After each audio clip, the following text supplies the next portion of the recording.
Расында сендерге уәде етілген нәрсе нақты орнайды дейді. Ол қиямет. Сендерге уәде етілген нәрсе нақты орнайды. Сөйтіп, сол орнайтын күннің көріністерінен Аллах Тағала көріністер береді қазір келесі аяттарында.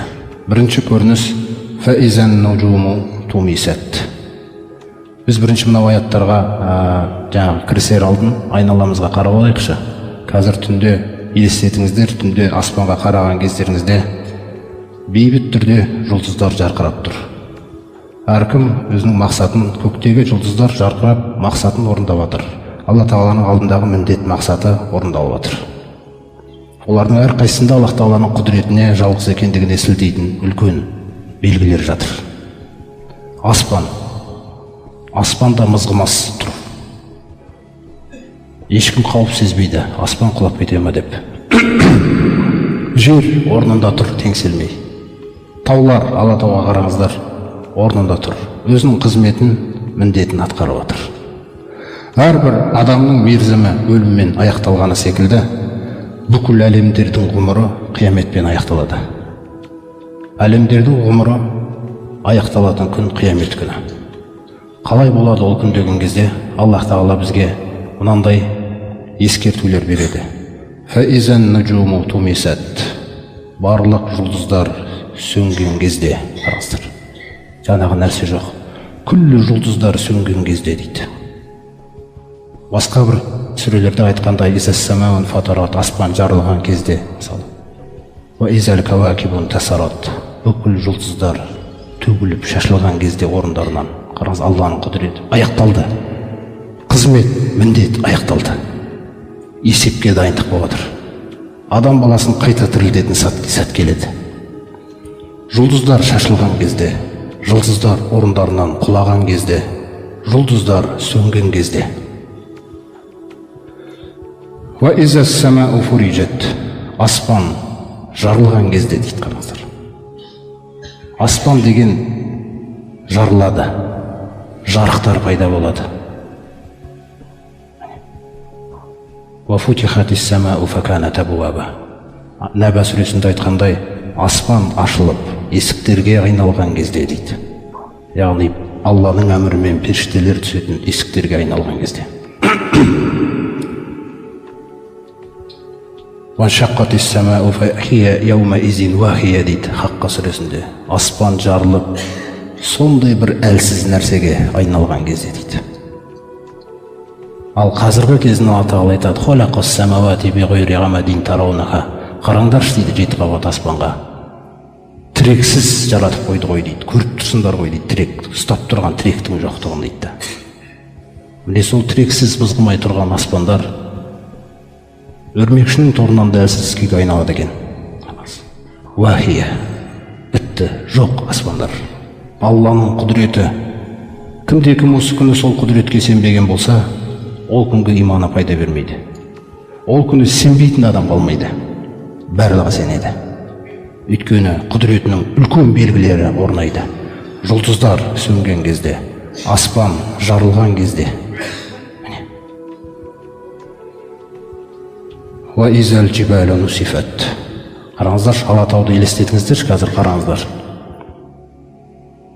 Аспанда жаңағы таулар тас талқан болып үгітілген кезде дейді, қараңыз.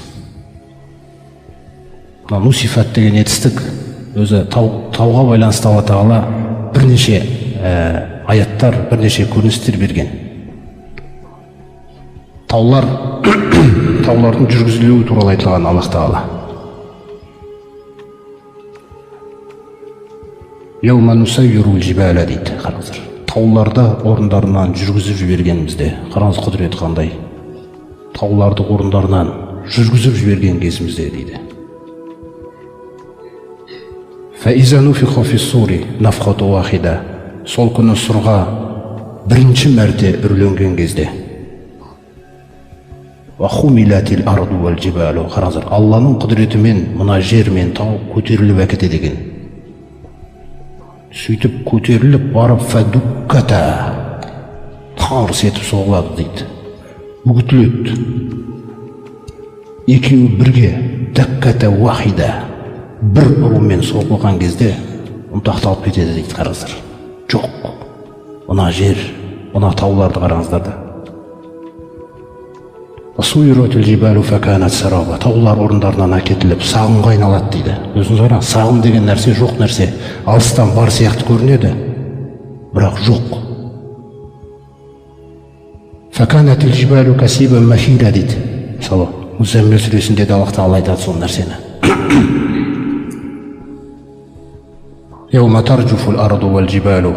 Тау мен жер екеуі бірге сілкінген кезде, сол күні таулар сусымалы құмға айналады дейді.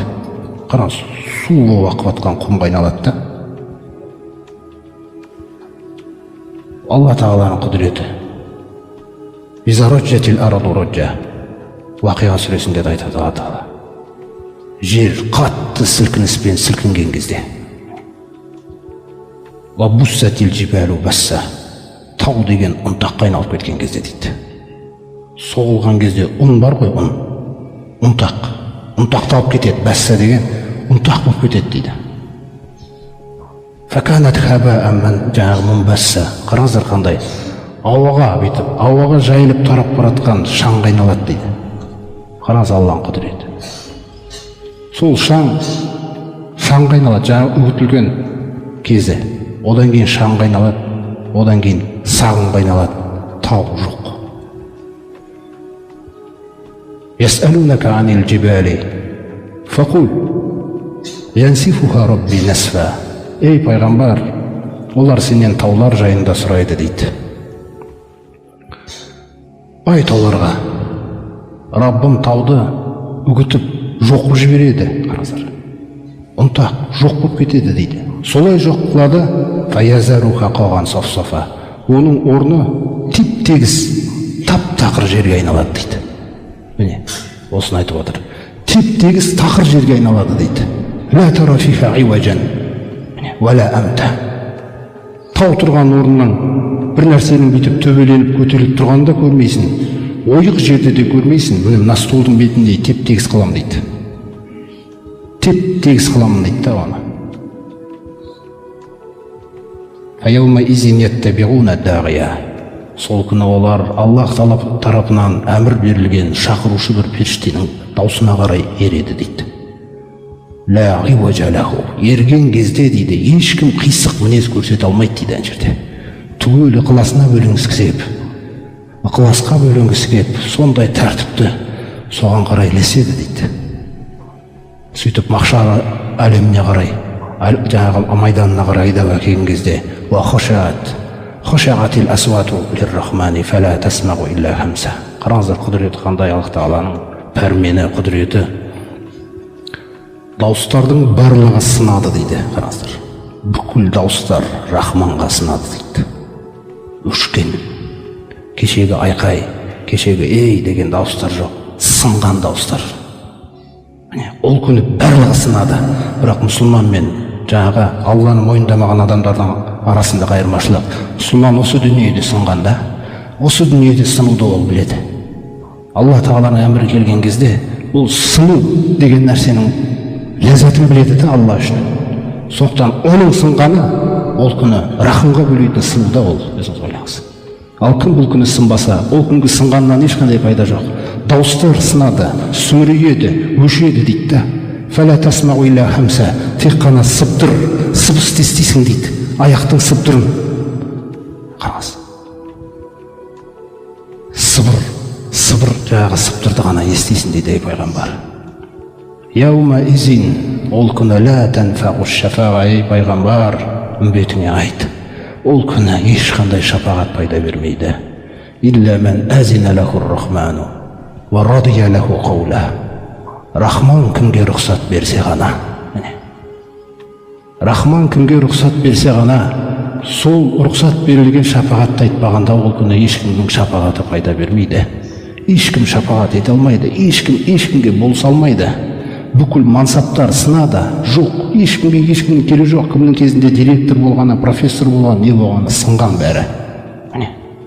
Қиямет сондай нәрсе түгел сындырады, түгел өшеді ол жерде.